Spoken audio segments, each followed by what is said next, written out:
show of its kind which brings you the market's top financial experts to answer all your financial queries. I'm Avni Raja and with me Avanne Dubash. Hi Avanne. Hi Avni. Yes, we've got lots lined up today on the show. In fact, we will be discussing a slew of topics as well as getting all of your queries answered. So today we'll be talking about topics ranging from fixed deposit. We will also be talking about the best insurance policies that one can watch out for, as well as whether or not property and loan being in joint names causes the kind of problems and what one should do with the same. So let's without any further ado bring on board our guests. We have with us Dilshad Bilaboria. She's founder and chief financial planner at Dilza Consultants Private. Thank you so much, Dilshad, for being with us today on the show. Now, given your expertise in this field, I'd just like to talk about asset allocation. It really is the basis of any investment decision, but can you just run us through the importance of the same?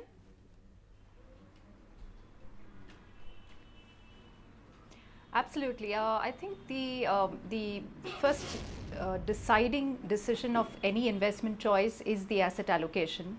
It's important to ensure that your investment is spread across various asset classes because each asset class like equity, debt, cash and gold have various returns attached to it. So at any point in time, there is no one asset class that will do well. And therefore, it's very important to ensure that your overall portfolio is hedged against any volatile markets by ensuring that you are invested in various asset classes which lends stability and diversification to your portfolio.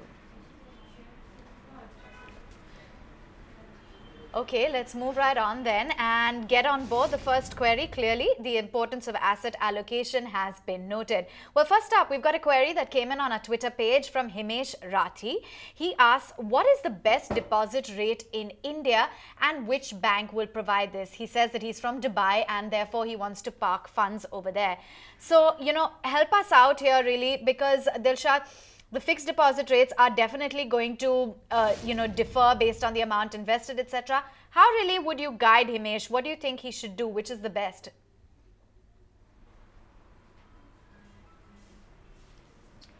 Right. So as you correctly said, Avni, the interest rate on fixed deposits would depend on the tenure and the amount that one is willing to invest.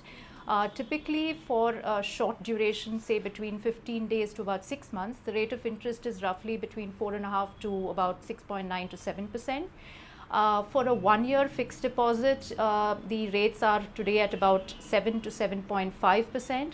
And as the tenure increases, the deposit rates actually reduce because of the uncertainty of interest rates going forward. So if anyone is taking a decision to invest, they rather stick to a 1 year time horizon, because the interest rates on say a 5 year time horizon would be about 6.8% vis-a-vis a 1 year, which might give you about 7.5%. So there is a differential in interest rates and it's better to stick to shorter term interest rates with fixed deposits. Differing banks charge different rates of interest depending on their profitability, their loan to deposit ratios. So it keeps changing. So as of now, there is no one such bank that stands out from the rest in terms of the interest rates. Dilshad, I want to extend that question a little bit because with the fixed deposit rates and interest rates falling and going down really, and comparing them to debt funds, because debt funds will end up giving you better returns, and that is what a lot of people usually advise, especially in the current interest rate scenario.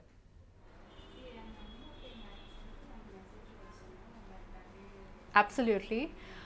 Debt funds do give much better returns when compared to fixed deposits. However, there is an element of risk involved in debt funds. You have various risks like interest rate risk, credit risk, market risk. But if the financial planner who's advising the client is able to understand the investment need, the time horizon, the objective of the client, there are even safer options in debt called FMPs, or fixed maturity plans, which are almost akin to fixed deposits and actually provide a tax arbitrage because they are more tax efficient in terms of the returns. So you have actually 6 to 8 categories of debt funds. So depending on the need and the time horizon of the client, the financial advisor would best be able to decide what is best for the client. Query is in fact about debt funds from Ankur Jain, who says, I want to start investing in debt mutual funds for my father. Can you suggest some funds? Should I go for a regular fund or a direct mutual fund? So essentially, of course, like you said, this would depend on what his time horizon, etc. is. But if you can just give us an overview of, the different kinds that are available and how one should go about choosing.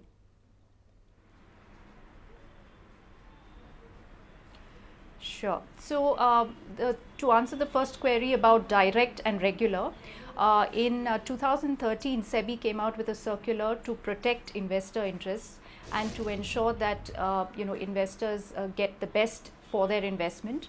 And as a result, the direct plan was introduced. Basically, the direct plan provides for a lower expense ratio to the investor, and there is no commission that is paid out to the distributor or the advisor. And as such, the returns to the investor is much higher in a direct plan compared to a regular plan. To answer the question about which are the debt funds, there are almost 6 to 8 categories, starting from liquid, ultra short, short term, medium term, dynamic, long term, gilt debt funds.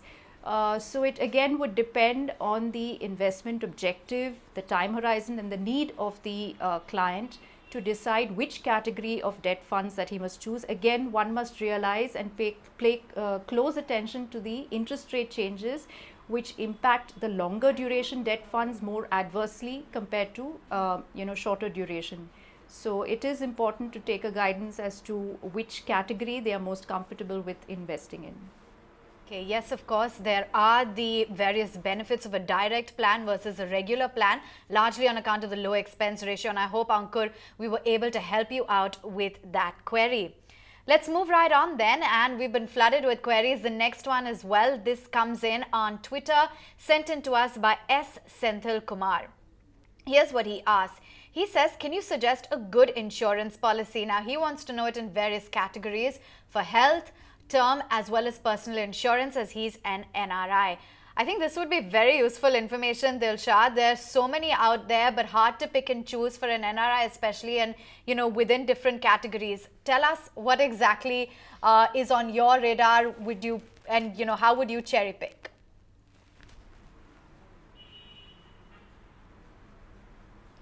Right. So there, like you correctly mentioned, there are various, insurance policies flooding the market in the health category. But I think what's important to note are certain important indicators, like what are the exclusions that the policy is offering, what is the waiting period, what is the pre-existing illness, the manner in which each company treats it, what is the sum insured that the company is willing to pay in case a claim is made, what are the waiting periods that are involved. So it's not as simple as just looking at the premium comparison between companies, but there are so many other features that one needs to study at the background to decide the best. Some of the best performers, I could say, are Max Bupa, ICICI Lombard, Apollo Munich, Royal Sundaram in the health category. And to specific to NRIs, there are some good policies from Tata AIG and Bajaj. But again, like I said, it's important to understand and look at the closer, finer details of the policy conditions before taking a call. Right. Dilshad, just one extension over here, specifically with regards to health insurance, because people almost always depend only upon the health insurance their employer offers, which is not really a good idea. If you could just help us understand why one needs to opt for a separate personal health policy and not just depend on what your employer gives you.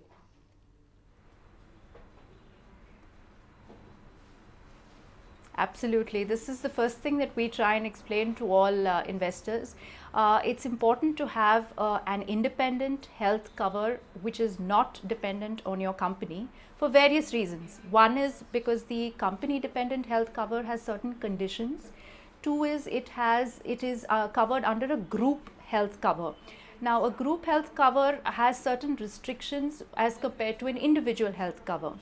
Three is, what if you leave the company tomorrow? So you need to ensure that you have an independent policy to protect your and your family health needs in case you are planning to leave. 4 is certain company provided health covers only cover the individual, in case an issue happens while they are at work. So again, it's very, very important to understand the terms and conditions of various health insurance policies. What do they cover? What do they exclude?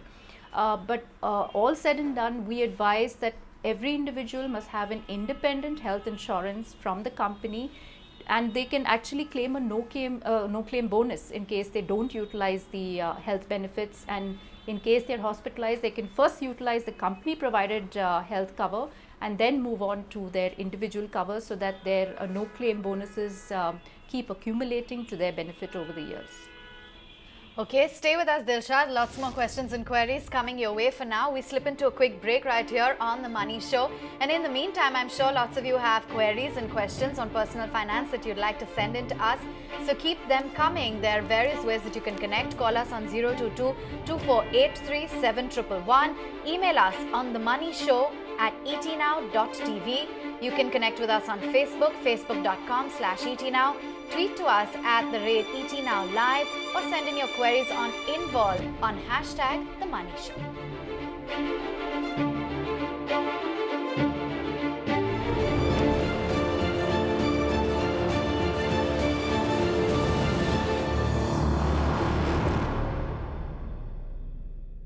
Welcome back. You're watching The Money Show, and to answer all your queries today is with us is Dilshad Bilimoria. Dilshad, before we go ahead to the next question, the next query that we have, I want you to explain to us about cash flow analysis, because that really is the most important indicator as far as a person's financial health is concerned.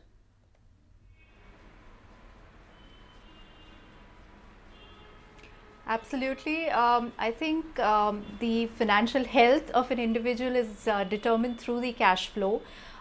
Typically, we undertake what is their income, expenses, their committed savings, their liabilities, and identify what is the available surplus cash flow for an individual from the standpoint of view of identifying whether his loan to income ratio is suitable, and to ensure that the cash flows are not so crunched such that he is not able to live a comfortable lifestyle.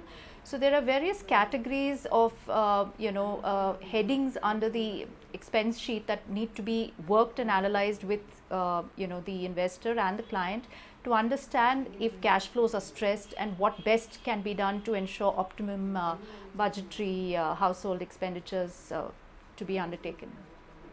Okay, that gives you an expert advice as to what exactly is the importance of cash flow analysis. So clearly an important indicator, and really in terms of dividing the overall cash flows into expenses, loans and liabilities, as well as the savings and investments.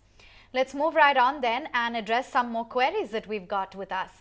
So we have another query coming in. This is from Bullish Indian, saying that the interest loss on rented property is capped at about 2 lakh rupees. If property and loans are in joint names, can both persons file the 2 lakh loss from the house property? So run us through what exactly this qualifies, Dilshad, under the Income Tax Act, and would it be applicable for both the persons in this case? Can you help him out?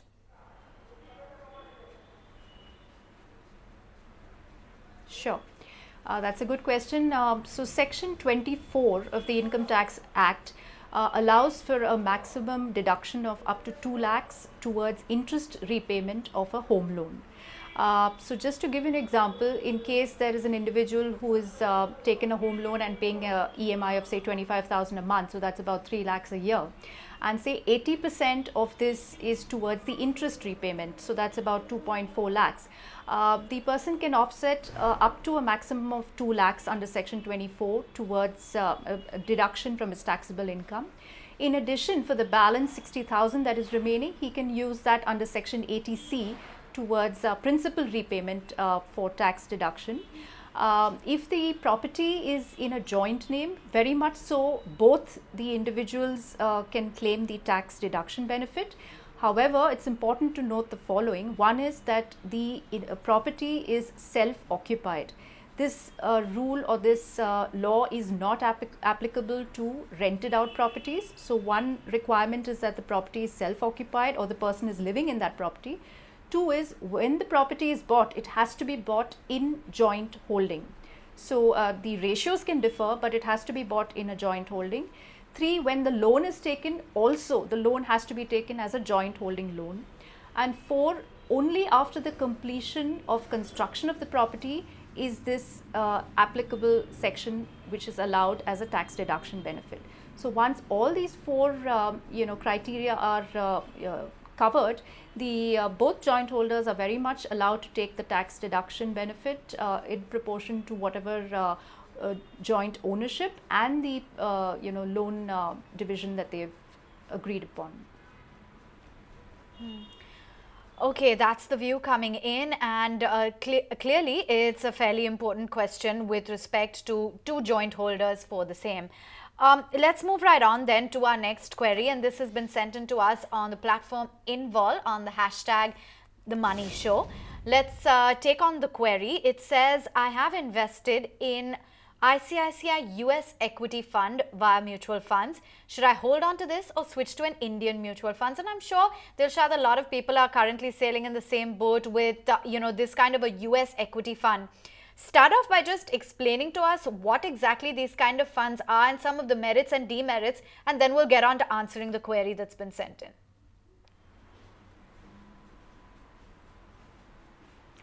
Sure. So a US equity fund basically is a feeder fund to an existing Indian mutual fund which invests in US stocks, and typically advisors suggest these funds from the perspective of global diversification and asset allocation point of view. Now the reason probably why a US equity fund is not doing well is because actually the rupee has appreciated against the dollar. So you're paying less right now to get $1. And because of the exchange rate differential, you're seeing the returns typically in US based funds doing a little lower as of now. But I think this is a temporary phenomenon, and if it's looking, if you're looking at long term, and if you're looking at a global perspective, and you're looking at wealth creation over the long term and asset allocation from the point of view of global perspective, I think you can hold it for a period of time. But definitely in India, actively managed funds are doing much better than US based feeder funds. Dilshad, the category of international funds as a whole, because that is what we spoke about, feeder funds is one kind of international funds. But if you can just take us through what are the other kinds of international funds that are available for Indian investors to get exposure to external markets, and what are the merits and demerits, importantly the risks of those?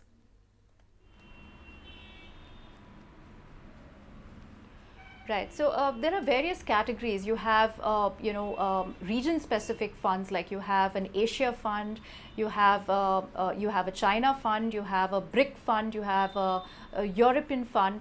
As of late, we are seeing that especially in the European side and China funds are not at all doing well because of global, economic policies and the government implications that are not enabling these funds to do well. So, and we have a lot of US investors who are actually interested in Indian actively managed funds simply because the returns are double digit. But looking at diversification, you can invest in any of these categories. You can even look at ETFs, which are exchange traded funds, which are one of the lowest cost structure investments in the industry today. And in fact, they're gaining importance in India. So you have the NASDAQ US equity fund, or you have the silver or you have the gold ETF funds in case you would like to go into the commodities trading market.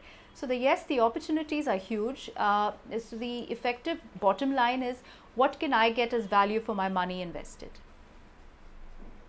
All right, Dilshad, appreciate you answering that query and for helping out with all of the viewer queries that were sent in today. Look forward to having you more often on the show. And with that, it's a wrap on the show. But as we wind it down, we'd like to remind all of our viewers that you too can send in any questions or queries that you have. This is on personal finance, not stocks, so do keep them coming. That's the grid on your screen.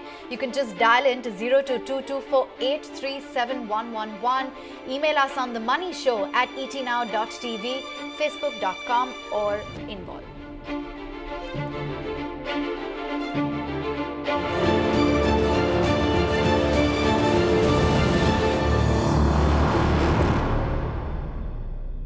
Find us on Facebook at facebook.com/etnow and don't forget to click the like button. You can also follow us on Twitter at @etnowlive. To stay updated with all our programming, hit the subscribe button on our YouTube channel by logging on to youtube.com/etnow.